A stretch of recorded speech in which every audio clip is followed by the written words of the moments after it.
High, আমি অনিশা। চলে এসেছি আরও একটা নিউ ব্লগ নিয়ে। দিনটা ছিল 5ই সেপ্টেম্বর, অর্থাৎ শিক্ষক দিবস।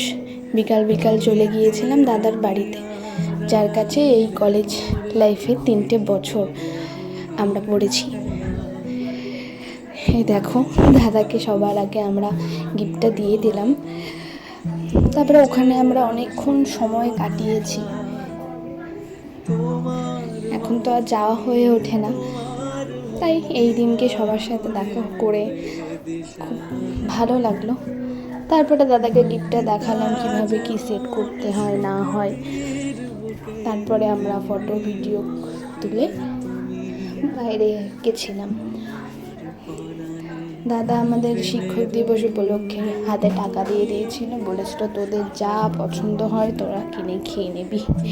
তাই আমরা সবাই মিলে চলে গিয়েছিলাম আমাদের শান্তিপুরে একটা রেস্টুরেন্টে, ছোটোখাটো বেশ সুন্দর। ওখানে গিয়ে আমরা অর্ডার করছিলাম তাই দেরি হয়ে যাচ্ছিল। এবার অনেকের বাড়িতে অনেক দূরে, তাই কিছু করার নেই। তাই আমরা সবার শেষে 1 প্লেট করে স্টিম মোমোই অর্ডার করলাম। তারপরে খেয়ে আমরা বাড়ি চলে এসেছিলাম। এরকম ভিডিও দেখতে চাইলে আমাকে ফলো করে রেখো। আজকের জন্য টাটা।